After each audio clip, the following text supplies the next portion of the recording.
नरसिंगा फूका वाला है। तेरा मेरा सबका यीशु आने वाला है। तू कहाँ होगा, तू कहाँ होगा, तू कहाँ होगा, तू कहाँ होगा। पहले जो मसीह में मुर्दे जी उठेंगे, बाकी जो हम जिंदा हैं बदल जाएंगे। पहले जो मसीह में मुर्दे जी उठेंगे, बाकी जो हम जिंदा हैं बदल जाएंगे। पल भर में ये देखो सब कुछ होने वाला है। पल भर में ये देखो सब कुछ होने वाला है। तू कहाँ होगा, तू कहाँ होगा, तू कहाँ होगा, तू कहाँ होगा। तेरी दौलत तेरी शोहरत काम ना आएगी, ये सब चीजें प्यारे तेरे साथ न जाएंगी। तेरी दौलत तेरी शोहरत काम ना आएगी, ये सब चीजें प्यारे तेरे साथ न जाएंगी। सब चीजों का खात्मा जल्दी होने वाला है। सब चीजों का खात्मा जल्दी होने वाला है। तू कहाँ होगा, तू कहाँ होगा, तू कहाँ होगा, तू कहाँ होगा। तेरे दिल के सारे गम बढ़ते जाएंगे, बीत गए जो लम्हा तेरे पास ना आएंगे। तेरे दिल के सारे गम बढ़ते जाएंगे, बीत गए जो लम्हा तेरे पास ना आएंगे। दुनिया में तू तन्हा ही रह जाने वाला है। दुनिया में तू तन्हा ही रह जाने वाला है। तू कहाँ होगा, तू कहाँ होगा, तू कहाँ होगा, तू कहाँ होगा। आखिरी नरसिंगा फूका जाने वाला है। तेरा मेरा सबका यीशु आने वाला है। आखिरी नरसिंगा फूका जाने वाला है। तेरा मेरा सबका यीशु आने वाला है। तू कहाँ होगा, तू कहाँ होगा, तू कहाँ होगा, तू कहाँ होगा। शालोम शालोम और शालोम। प्रभु यीशु की शांति जो समझ से बाहर है हमारे जीवनों में बनी रहे, ताकि हमको जो अभी जया ने गाना गाया समझ में आ जाए, हमारे हृदय को छू जाए कि तेरा मेरा यीशु आने वाला है और आखिरी नरसिंगा फूका जाने वाला है। हम रैप्चर जल्द से जल्द होने वाला है। हम कहाँ होंगे? क्या हम पृथ्वी पर छूट जाएंगे या स्वर्ग में प्रवेश करेंगे? परमेश्वर के राज्य में हमेशा हमेशा के लिए हम प्रवेश आत्मिक रूप से कर चुके हैं, परंतु फिजिकली भी हम उसके साथ होंगे। और हम हम सचमुच में इन दिनों में जो हम देख रहे हैं कि हाँ, इन दिनों में प्रभु हम लोग को अलर्ट कर रहा है। अभी तक हम लोग बहुत सालों से देखते आए हैं कि प्रभु प्यार करता है, प्रभु ने हमें अपने स्वरूप अपनी समानता में बनाया है, परंतु इन दिनों में प्रभु हमसे कह रहा है कि जो राज्य मैंने स्थापित कर दिया इस पृथ्वी पर, मेरे विश्वासियों, मेरी कलीसिया, अब तुम इस राज्य के को बढ़ाने के लिए क्या कर रहे हो? और उसी के लिए हम लोग इतने दिनों से बहुत सी चीजें देख रहे हैं कि हमको परमेश्वर के राज्य को, स्वर्ग के राज्य को, जहाँ के लिए प्रभु हमें ले लेने आने वाला है, हम उसके लिए क्या कर रहे हैं। एक एक दिन हमारे लिए बहुत इंपॉर्टेंट है। हर दिन के लिए जिए कि आज का दिन हम प्रभु के राज्य के लिए क्या कर सकते हैं। आज के दिन हम प्रभु का राज्य कैसे अपने जीवन में और के द्वारा दूसरों के जीवन में बढ़ा सकते हैं।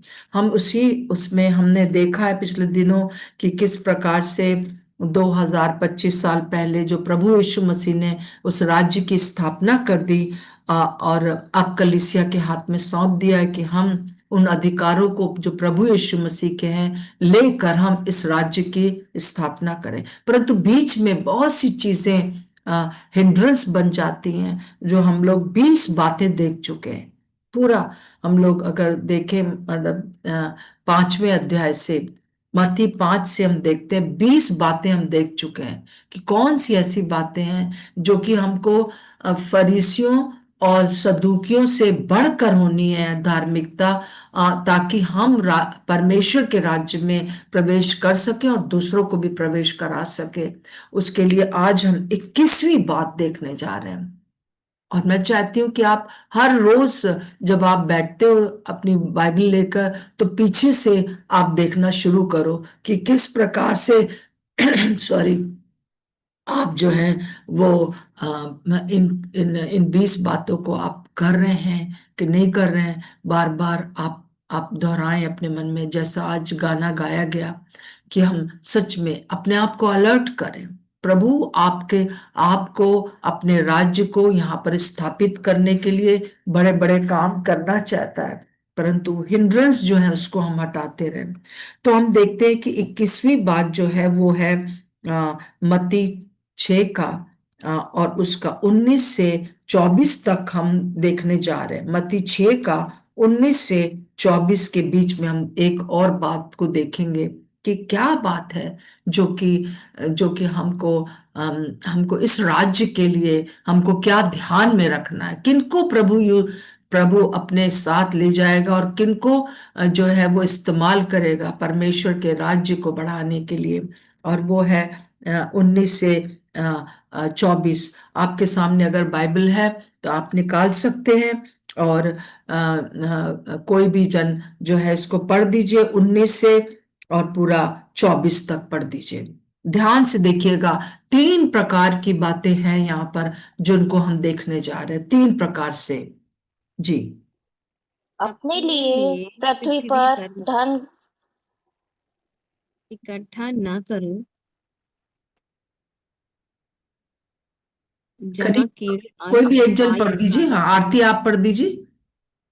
अपने लिए पृथ्वी पर धन इकट्ठा ना करो, जहाँ कीड़ा और काई बिगाड़ते हैं और जहाँ चोर सेंध लगाते और चुराते हैं।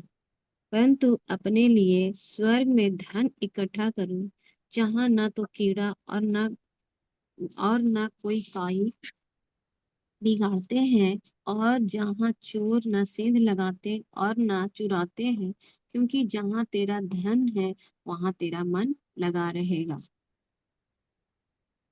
जी हाँ, 22 पूरा 24 तक पढ़ दीजिए। शरीर का दिया आंख है, इसलिए यदि तेरी आंख निर्मल हो तो तेरा सारा शरीर भी उजाला होगा। परंतु यदि तेरी आंख बुरी हो तो तेरा सारा शरीर भी अंधियारा होगा। इस कारण वह और उजाला जो तुझ में है, यदि अंधकार हो तो वह अंधकार कैसा बड़ा होगा। कोई मनुष्य दो स्वामियों की सेवा नहीं कर सकता, क्योंकि वह एक से बैर और दूसरे से प्रेम रखेगा। वह एक से मिला रहेगा और दूसरे को तुच्छ जानेगा। परंतु परमेश्वर और धन दोनों की सेवा नहीं कर सकते। हाँ, थैंक यू। तो हम यहाँ पर देख रहे हैं 19 से 24 के बीच में 3 भागों में हम इसको बांटते हैं। पहला है 6 का 19 से 21 के बीच में यहाँ पर लिखा है धन क्या है। और दूसरा जो है वो 22 से 23 है, आपकी आंख कहाँ लगी है, आपकी दृष्टि कहाँ लगी है। और तीसरा है कि आपके लिए क्या प्रथम है। तो हम देखते हैं कि यहाँ पर धन के विषय में है। जब हम दुनिया में हैं तो हमको धन शायद चाहिए है। तो उस धन को हम कैसे, किस प्रकार से जो है उसका हम क्या करें कि हम स्वर्ग के राज्य में अपने इस धन को, जो कि एक आशीष के रूप में है, दे सके स्वर्ग के राज्य को बढ़ाने के लिए। और दूसरी तरफ हम इसी धन को जो है हम जो है वो हमारे लिए एक श्राप भी बन सकता है। वो कैसे हो सकता है।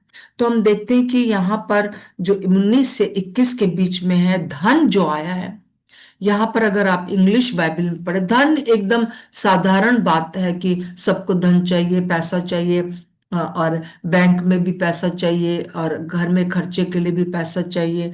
तो यहाँ पे धन का अर्थ जो है वो केवल इस धन से नहीं है जो हम लोग रोज बरोज खर्च कर रहे हैं अपनी आवश्यकताओं के लिए, परंतु यहाँ जो धन का अर्थ है, इंग्लिश बाइबल में ट्रेजर आया है। और ट्रेजर का मतलब है खजाना और कीमती धातु, है ना, सोना चांदी, बहुमूल्य रत्न और निधि जिसे हम लोग कहते हैं, बहुमूल्य चीजें का संग्रह, कोष, जिस भंडार मतलब उसका, है ना, अच्छी अच्छी मूल्यवान चीजों का भंडार। और फिर हम देखते हैं यहाँ पर धन केवल आवश्यकताओं को पूरा करने वाली बात नहीं है, परंतु यहाँ पे जो धन है वो जो संचय किया हुआ धन है, वो जो कि बहुत ही मूल्यवान है। या जैसे कि कई लोग हैं कि घरों पे घर खरीदते जाते हैं, एक में रह रहे हैं परंतु एक जगह और जमीन खरीद लिया। वो भी कोई गलत बात नहीं है, उसको आप थोड़े दिनों के बाद बेचेंगे तो वो दुगने दाम पर बिकेगी। उसको आप कहाँ इस्तेमाल करते हैं, क्या करते हैं उस धन का।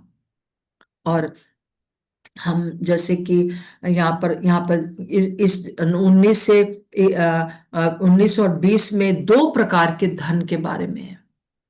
एक धन जो है वो दो जगह हम अपने धन को इकट्ठा करते हैं।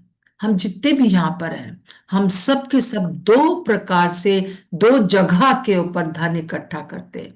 यहाँ पे लिखा है कि जो धन हम स्वर्ग में इकट्ठा करते हैं वो हमेशा का होता है और वो सुरक्षित है। जैसे कि यहाँ पे लिखा हुआ है, पर अपने लिए पृथ्वी पर धन इकट्ठा ना करो, जहां कीड़ा और काई बिगाड़ते हैं और जहां चोर सेंध लगाते हैं, है ना। जो हम पृथ्वी पर धन इकट्ठा करते हैं वो खत्म हो सकता है। एक दिन के अंदर लोग एकदम बिल्कुल कंगाल हो सकते हैं। जैसे 1,000 रुपए का जिस समय ये जिस समय नोट बदला हुआ था, जब दिसंबर में, तो हम देखते हैं कि उसके वजह से जो लोगों ने इकट्ठा कर रखा था, अपने पूरे बेड्स के अंदर रख रखा था, अलमारियों में रख रखा था, सब बेकार हो गया। उन लोगों ने सचमुच में लिटरली उन उन 1,000 के रुपयों को, करोड़ों रुपयों को बोरी में डाल डाल के फेंक दिया, क्योंकि बेकार हो गया था। और उसकी वजह से उनके ऊपर आफत भी आ गई थी। वो मतलब कीड़ा खा सकता है उसको, उसको जो है वो बिगड़ सकता है, और चोर सेंध लगा सकता है ना। उसकी सुरक्षा नहीं है। जो घर हम यहाँ पर धन इकट्ठा करते हैं, मतलब जो संचय कर लेते हैं, अपनी आवश्यकताओं से बढ़कर हम जो संचय कर लेते हैं। संचय करना भी बहुत, मैं आपसे ये नहीं कहूंगी कि आप बिल्कुल बैंक में पैसा ना रखें। इतना पैसा हमारे पास होना चाहिए कि कल को कोई इमरजेंसी आए तो हम अपने उस इमरजेंसी को पूरा कर सकें। इसमें कोई भी पाप नहीं है।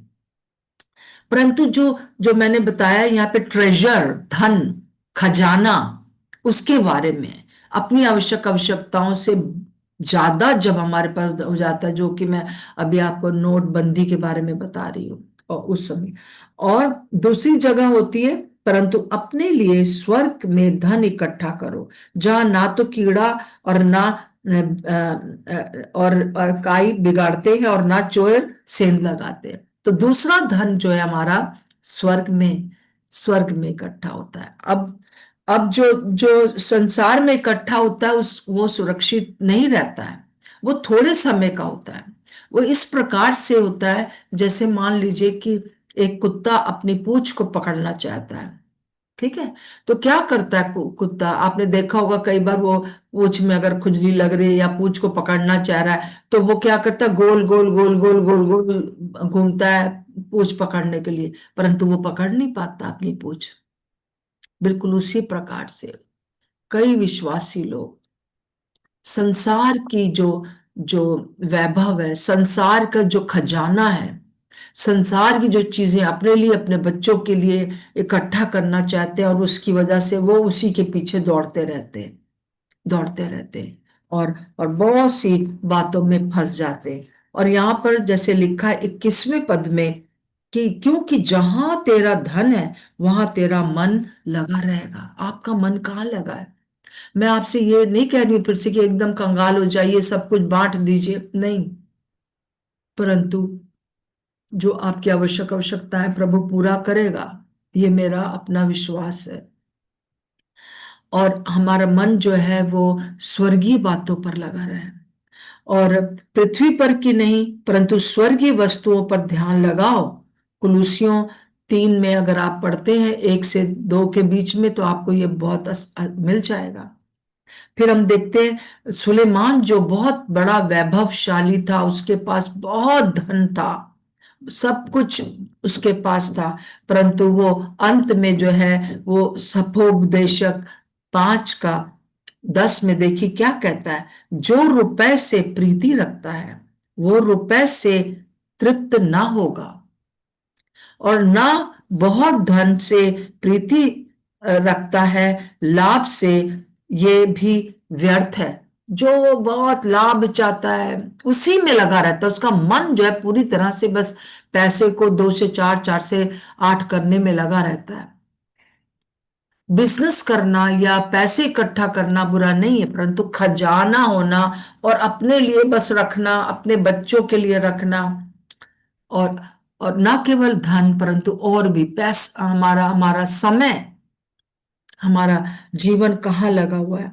और हम देखते हैं कि जब जब हम संसार के समान रखते हैं, संसार हमको जो है वो पृथ्वी पर धन है और स्वर्ग में धन है। पृथ्वी का धन हमको हमको क्या करता है, प्रभावित करता है कि हम संसार की बातों में डूब जाते हैं, और वो चीज जो है वो बहुत ही दुखदाई हो जाती है। जैसा कि हम पढ़ते हैं पहला तिमुथियुस उसका 6 का 6 से 10 में, खास तौर से मैं आपके सामने, आप घर में अपना जरूर से पढ़ लीजिए 6 का 6 से 10 में, परंतु 10वीं पद में लिखा है क्योंकि रुपए का लोभ सब प्रकार की बुराइयों की जड़ है, जिसे प्राप्त करने का प्रयत्न करते हुए बहुतों ने विश्वास से भटक कर अपने आप को नाना प्रकार के दुखों में छन्नी बना लिया है ना। लोभ जो है वो इकट्ठा करने का लोभ, वो जो है अपने लिए वो जो है सब प्रकार की बाधाएं। एक प्रभु के सेवक ने इस प्रकार से कहा है, जो कुछ प्रभु ने अभी आपको दिया है उसे प्रयोग करें और परमेश्वर के राज्य को बढ़ाने के लिए अपने धन का प्रयोग करें, जो दूसरे लोगों के लिए अनंत काल के लिए प्रभाव डालेगा।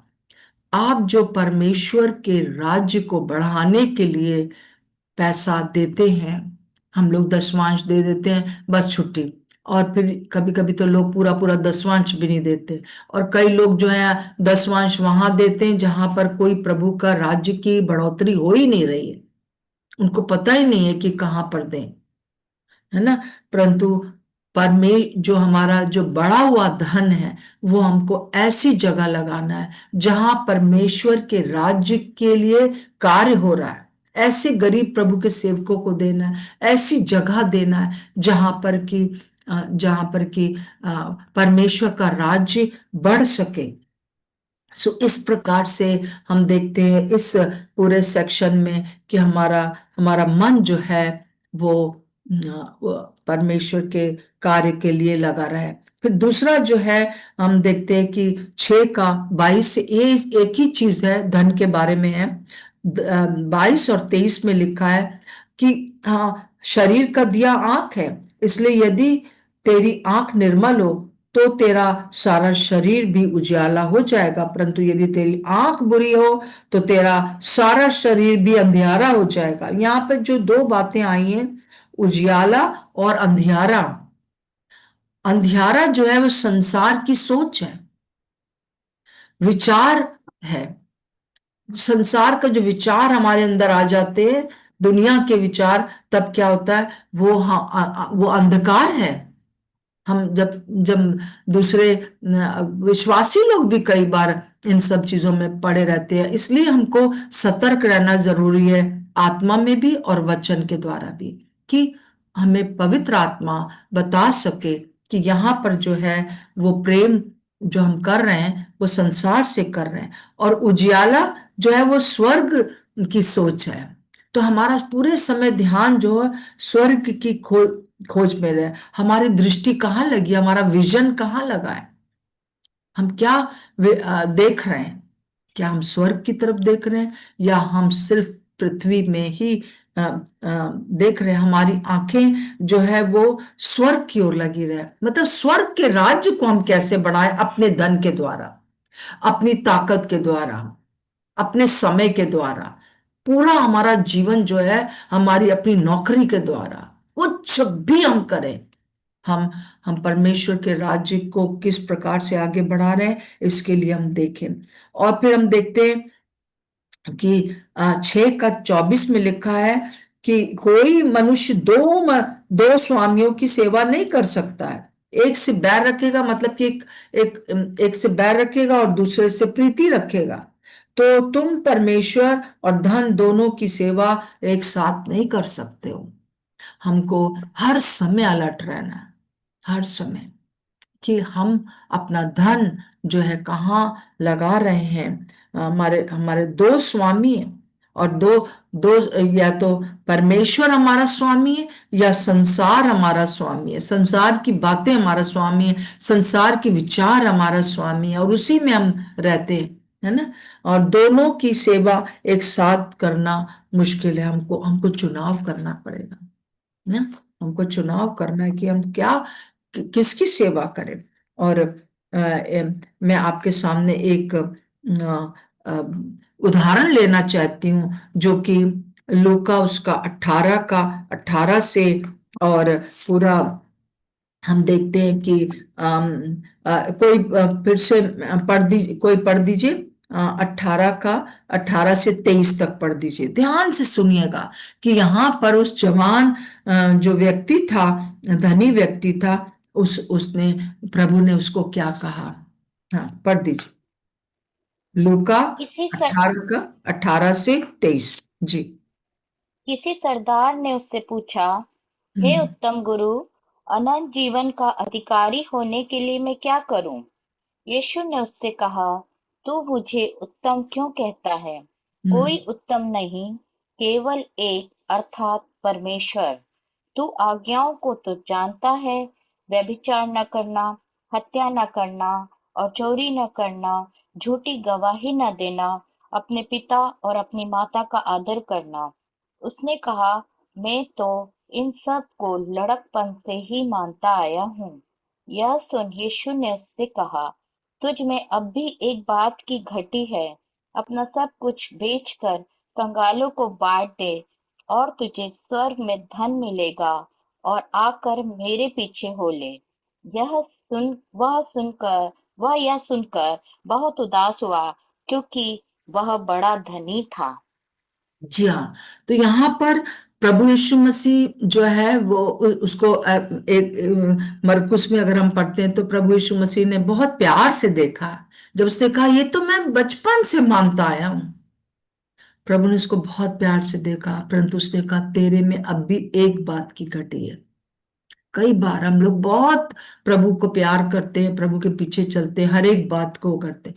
प्रभु ने कहा कि जो तेरे पास जो तूने खजाना रख रखा है ना, वो क्योंकि बहुत अमीर था, तो उन दिनों में खजाना जो होता था वो यही सब चीजें होती थी। उसने कहा कि उसको तू बांट दे, कंगालों में बांट दे, क्योंकि प्रभु प्रभु परमेश्वर जो है वो जनरस है, वो उदार है, और वो चाहते हैं कि हम भी उदार बने। इसलिए नहीं कि दूसरों के लिए, मतलब कि उनके लिए जो अविश्वासी लोग हैं या जो भी चीजें हैं उनको भी हमें देना है, परंतु ऐसा नहीं कि सब ऐसे ही बांट दें, परंतु जो परमेश्वर का कार्य है उसके लिए दे देना है ना, उस काम के लिए। जो कंगाल है वो क्या है, वो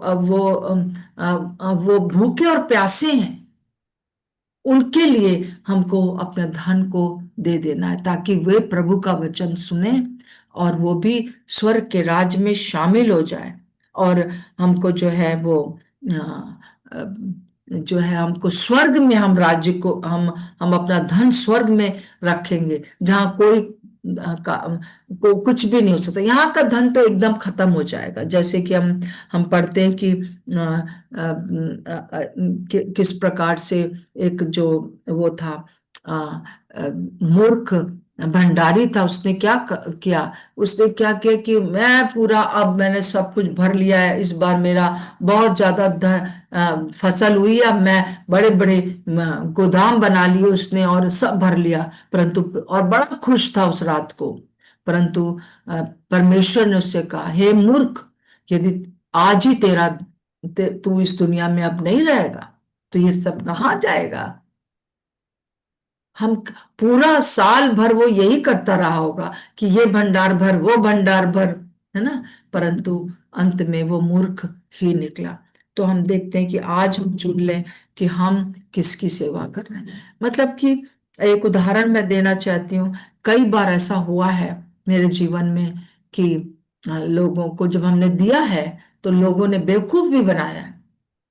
अपना, मतलब मैंने कई बार सब कुछ पूरा, जैसे पर्स झाड़ देते ना, वो झाड़ के दे दिया कि किसी के, वो व्यक्ति जो है प्रभु की सेवा में था इसलिए। परंतु जब मुझे पता चला कि अरे, वो तो मुझसे झूठ बोल रहा है, तो बस मेरे को एक ही बात प्रभु ने कही कि उसने तुझे मूर्ख नहीं बनाया, मुझे मूर्ख बनाया है। मुझसे उसने गलती करी, परंतु मैंने तुझे इस्तेमाल किया है कि तू उसको मौका दे। मैं मौका दे रहा हूं, तू भी मौका दे रही है। परंतु कई बार प्रभु ने इस चीज में मेरी सहायता किया है कि इसलिए नहीं कि मैं आपको बता रही हूं, परंतु मैं बताना चाहती हूँ कि एक उदाहरण देके कि मतलब क्या है इसका, कि कहाँ हम अपना पैसा खर्च कर रहे हैं, जो भी हमारे पास है। तो एक बार एक गांव का, एक बहुत साल पहले की बात है, मेरे बच्चे छोटे छोटे थे, और एक गांव का जवान लड़का मेरे घर आया, और वो विश्वासी था, और वो कुछ समय हमारे साथ रहा। और उसने मुझे हमारे लिए गांव में जब प्रार्थना करता था तो बड़ी बड़ी चंगाइयां होती थी। उसने सुसमाचार सुनाया, बहुत से लोग प्रभु के पास उसके द्वारा आए, और इसलिए मुझे उसके साथ प्रार्थना करना बहुत अच्छा लगता था। तो एक दिन मैंने उससे ये पूछा कि आप हमें बताइए भाई कि हम आपके लिए क्या प्रार्थना करें। तो उसने उस दिन एक बात बताई कि मे, मेरे मैं इकलौता बेटा हूं अपने माता पिता का, और हमारा एक खेत है, और उस खेत को किसी ने गिरवी पर लेकर हमने 4,000 रुपए लिए थे। और वो 4,000 रुपए के पीछे जो है, आज भी आज भी जो है मेरे माता पिता पूरा जो गेहूं होता है, जो भी अनाज होता है, वो उसको देना पड़ता है। थोड़ा सा हम अपने लिए रखते हैं, बाकी उसको सब देना पड़ता है। तो मेरे माता पिता के पास गरीबी है, तो आसपास के लोग ये कहने लगे कि कैसा इकलौता बेटा है ये, है ना, अपना घूम घूम के बस प्रचार कर रहा है, दूसरों को चंगाई दे रहा है, दूसरों के लिए अच्छा कर रहा है, पर अपने माता पिता को गरीब रखा है। चले, ये चीज जो है मेरे मन को बहुत दुखी करती है। मुझे परमेश्वर के राज्य को बढ़ाने में जो है रुकावट है, मेरे सामने हमेशा ये आता है। तो मैंने कहा कि आपको कितना कितना देना पड़ेगा? तो उसने कहा 4,000 रुपया। उस समय मेरे लिए 4,000 रुपया बहुत बड़ी बात थी, आज भी बड़ी बात है। तो 4,000 रुपया मेरे पास रखा हुआ था, जो कि मैगजीन का भी था, और थोड़ा बहुत जो स्त्रियां अपना जो कोई भी देता है बच्चों को या कुछ, हम रख देते हैं उसको, पूरा खर्च नहीं करते हैं। और वो खर्च कर वो जमा करना बुरा नहीं है, परंतु वो 4,000 रुपया मैंने उस प्रभु ने मुझे कहा इसको दे दे, तेरी आवश्यकता है मैं पूरा करूंगा। मैंने एक आवाज सुनी अंदर से, और मैंने उसको दे दिया, और वो गया और उसने अपना वो खेत छुड़वा लिया, और फिर उसके बाद वो आराम से प्रभु की सेवा करने लगा। तो ये जो मेरा जो 4,000 रुपया था, मेरे लिए खजाना था उस समय, वही पैसा मेरे पास था। और आगे हम लोग ऐसी सेवा में रहे हमेशा, जहां पर कि हमको कोई ये नहीं कहेगा कि आपको हम हर महीने इतना देंगे। हमें नहीं मालूम जो अभी दे रहे लोग वो कब बंद कर दें, उनके वो कब वो लोग कहें कि अब हम आपको नहीं दे पाएंगे। परंतु उस समय जो मैंने किया, मैं विश्वास करती हूँ कि वो परमेश्वर के राज्य के लिए था। सो जो कुछ भी आप करें, चाहे आपकी नौकरी कर रहे हैं, चाहे आपके पैसे हैं, चाहे आपके बच्चे हैं, चाहे आपका कुछ भी है, बहुत सी इस समय मेरे पास गवाहियां हैं, अपनी भी और दूसरों की भी। जब हमने ऐसा किया तो परमेश्वर ने किस प्रकार से परमेश्वर अपने राज्य को आगे बढ़ाता है। और जब परमेश्वर का राज्य इस पृथ्वी पर बढ़ता है तो हमको किसी चीज की घटी कमी नहीं होती। आगे हम लोग मंडे को इस बात को और भी देखेंगे। हमें किसी की चिंता करने की जरूरत नहीं होती है। तो हम हम किसकी सेवा कर रहे हैं? क्या हम अपने प्रभु यीशु मसीह स्वामी की सेवा कर रहे हैं, या संसार के विचार की सेवा कर रहे हैं? भैया अपने लिए कुछ रखे रहो, सब थोड़ी ना बांट देना है। परंतु अगर प्रभु आपकी अगुवाई करता है तो आप अवश्य परमेश्वर के राज्य को, कोई एक व्यक्ति, अब ये जो भाई था, ये व्यक्ति को वो 4,000 रुपए देकर जो है अब वो फ्री हो गया कि वो अब प्रभु की सेवा करता है गांव गांव जाकर। सो मेरे प्रियो, प्रभु यीशु मसीह आज आपसे यही कहता है, आज तुम भी इस बात को समझ लो कि मेरा राज्य के लिए बढ़ाने के लिए पैसे की जरूरत होती है। पहली शताब्दी में जो था वो लोगों, क्यों क्यों राज्य बढ़ा? पूरा 100 साल के अंदर पूरे दुनिया में कलीसिया ऐसी बढ़ गई कि बहुत बढ़ गई। बहुत सी सारी चीजें हम 20 बातें देखते आ रहे हैं, वो बहुत जरूरी हैं, परंतु ये भी एक बात बहुत जरूरी है।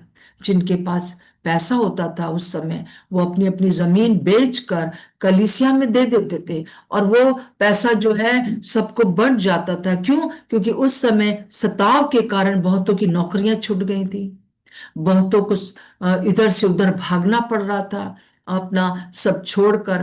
तो कोई भी उस समय निर्धन नहीं था, सबके बच्चे, सबका सबका जैसे सब लोग एक फैमिली की तरह साथ में रहते थे। अगर आप कुछ स्टोरीज, सच्ची स्टोरीज अगर आप सुने तो आपका मन दहल जाएगा, कैसे लोगों ने एक परिवार ने कैसे 10-15 लोगों को अपने घर में रखा और उनको हर प्रकार से आगे बढ़ाया। जिनके माँ बाप मर गए थे, उनके जो सताव में उनके बच्चों को कैसे पाला उन्होंने अपना बच्चा समझ के। आज भी लोग करते हैं, क्योंकि वो परमेश्वर के राज्य को बढ़ाने के लिए कर रहे हैं। हमारा जीवन परमेश्वर को राज्य को बढ़ाने के लिए, हमारा धन, धन से मेरा मतलब है वो खजाना जो जो हम देना नहीं चाहते, परंतु प्रभु हमसे यही कहता है कि अपने लिए इस पृथ्वी पर धन इकट्ठा ना करो। मैं ये जानती हूँ, मैंने बहुत देखा है कि कई लोग, माता पिता, अपने बच्चों के लिए बहुत कुछ छोड़ के जाते हैं, परंतु अगर उनका हृदय प्रभु में नहीं है और वो लोग शराब पीने वाले हैं और वो सब चीजें करने जो संसार की रीति पर चलने वाले हैं, सिर्फ 1 साल के अंदर आपका सारा कमाई सब कुछ खत्म करके सड़क पर आ जाते हैं। उनके पास कुछ नहीं रहता। ज्यादा दिन नहीं लगते पैसा करोड़ों रुपया खर्च करने में। परंतु जो लोग जो कुछ उनके पास है वो प्रभु के लिए करते हैं, उनके बच्चे भी कभी भी भीख नहीं मांगते। कभी किसी ने नहीं देखा कि प्रभु के सेवकों के बच्चे या प्रभु जो भक्त हैं उनके बच्चे भीख मांग रहे हो, कभी नहीं। सो हम लोग मंडे को और भी ज्यादा इसके ऊपर देखेंगे, पर मैं चाहती हूँ इन तीनों बातों को आप स्मरण करें। आइए हम प्रार्थना करेंगे इस बात के लिए कि हम परमेश्वर के राज्य के लिए अपने धन को भी, अपना जो खजाना है, अपना जो सब कुछ है, अगर आज प्रभु आ जाए, जैसे आज हमने जया से गाना सुना, तो वो धन कहाँ होगा? धन, अगर धन के पीछे लगे हो तो धन ही यहीं पर तुम भी रह जाओगे, तुम्हारा धन भी यहीं पर। परंतु वो धन प्रभु की सेवा के लिए इस्तेमाल होना चाहिए, सही जगह के ऊपर दीजिए, और उसके लिए प्रभु अगुवाई करता है। प्रभु का धन्यवाद हो। आइए हम प्रार्थना करेंगे। ओ रखंदरा नमा शक्खरी कलाबा हालेलुया, शक्खरी कलाबा दखोरा लाबा हालेलुया। प्रभु यीशु मसीह, हम इस समय पूरी तरह से अपने आप को आपके अधीन करते हैं। हम बस ये चाहते हैं हर एक पाखंडपन हमारे जीवन से हट चला जाए। संसार का जो बातें हैं, वो विचार जो हम करते हैं संसार के समान की ये कर ले वो कर ले, सब यीशु मसीह के नाम से उसको हम आपके चरणों पर रख देते हैं प्रभु जी। और हमारे शरीर में जितनी ताकत है, हमारे पास जितना समय रह गया है, हमारे पास जितना धन है, जो कुछ भी हमारे पास है, वो सब स्वर्ग के राज्य की बढ़ोतरी के लिए हो सके, ये आज हमारी प्रार्थना है। हमारी सहायता करें प्रभु जी, हमारी सहायता करें प्रभु यीशु मसीह, कि हम आपके लिए समर्पित होकर प्रभु केवल आपकी सेवा कर सकें। और पिता परमेश्वर, हम सिर्फ आपके स्वामी, आप हमारे स्वामी रहे, हमारा प्रेम प्रभु जी सिर्फ आपके लिए रहे प्रभु जी, दुनिया के लिए नहीं, संसार की बातों के लिए नहीं। हाँ प्रभु जी, उनकी आत्माओं बचाने के लिए हम अपने आप को समर्पित करते हैं आज सुबह के समय। यीशु मसीह, हमारे अंदर जो कुछ भी लोभ है, लालच है, हम प्रभु की सेवा के लिए नहीं देना चाहते हैं, वो सब बातें दूर हो जाए। हमें सहायता करें आज कि हम सही जगह के ऊपर दे सके। हमारा इंटेंशन सिर्फ प्रभु के लिए आत्माएं बचाना हो। Hallelujah, hallelujah. प्रभु आपका धन्यवाद हो, धन्यवाद हो प्रभु। हम अपने आप को आपके अधीन कर देते हैं। हे जीवित प्रभु, हम अपने आप को आपके अधीन कर देते हैं। हमें ऐसा हम नहीं चाहते कि हमारे पास बिल्कुल कंगाली रहे, कि हमें दूसरों के सामने अपना हाथ फैलाना पड़े। हम ये नहीं चाहते। हम भरपूरी के साथ अपनी आवश्यकताएं हम पूरा कर सकें, अपने बच्चों की आवश्यकताएं पूरा कर सकें, और उसके बाद भी हम आपके लिए अपने आप को समर्पित करते हैं। हे जीवित प्रभु, जितनी ताकत हमारे पास है, हम आपके स्वर्ग के राज्य में इस्तेमाल करना चाहते हैं। आप हमारे स्वामी हैं आज से प्रभु, आप हमारे हर बात के स्वामी हैं प्रभु यीशु मसीह। हमारे बीच में अगर कोई बीमार है, कोई अगर कर्जे में है, कोई भी अगर पैसे की कमी में है, प्रभु यीशु मसीह के नाम से उनके वो कर्जे दूर हो जाए, वो बीमारियां दूर हो जाए, जिन पर हजारों रुपए हम लोग खर्च कर देते हैं अपने अपनी बीमारियों के लिए, वो पैसा प्रभु आपके राज्य के लिए इस्तेमाल किया जाए। आज मेरी यही प्रार्थना है प्रभु यीशु मसीह। प्रार्थना करते हैं जितने भी लोग प्रभु हमारे साथ हैं, प्रभु हमारा मन सिर्फ आपकी ओर लगा रहे प्रभु, हम आपकी क्लियर आवाज को सुन सके प्रभु। हर एक प्रकार की दुष्ट आत्माएं जो कि पकड़े हुए हैं, वो यीशु के नाम से छुटकारा पाए प्रभु जी। यीशु मसीह के नाम से मांगते हैं, आमीन और आमीन। प्रभु का धन्यवाद हो। अगर किसी को कुछ कहना है तो कह सकते हैं। 1 मिनट मैं दूंगी, अगर कोई कोई जन कुछ बोलना चाहता है, कोई चीज को इसके साथ जोड़ना चाहता है तो जोड़ सकते हैं, वरना हमारा टाइम तो हो गया है। Hallelujah, thank you Jesus. ठीक है, तो आप लोग इस चीज को आप दोहराते रहे। कल सैटरडे है, कल हम लोग फिर 2 बजे मिलेंगे, और फिर उसके बाद संडे हम लोग नहीं मिलते, अपनी अपनी कलीसिया में रहेंगे, और हम प्रार्थना करते रहेंगे, और मंडे को फिर हम मिलने पाएंगे। हाँ, मरियम बहन कुछ कहना चाहते हैं? मरियम बहन जी में, ठीक है, सबको जय मसीह की। जय मसीह की दीदी। जय जय मसीह मसीह की, की जय दीदी, मसीह सबको की, जय मसीह सबको की। जय जय मसीह। मसीह की। प्रार्थना करते जय रहे। मसीह की दीदी। जय मसीह की, जय मसीह की आंटी। जय मसीह की, जय मसीह की आंटी, जय मसीह के सबको। जय सबको जय मसीह मसीह की की। दीदी। जय ओके, मसीह दीदी। जय मसीह की। शालोम, शालोम और शालोम।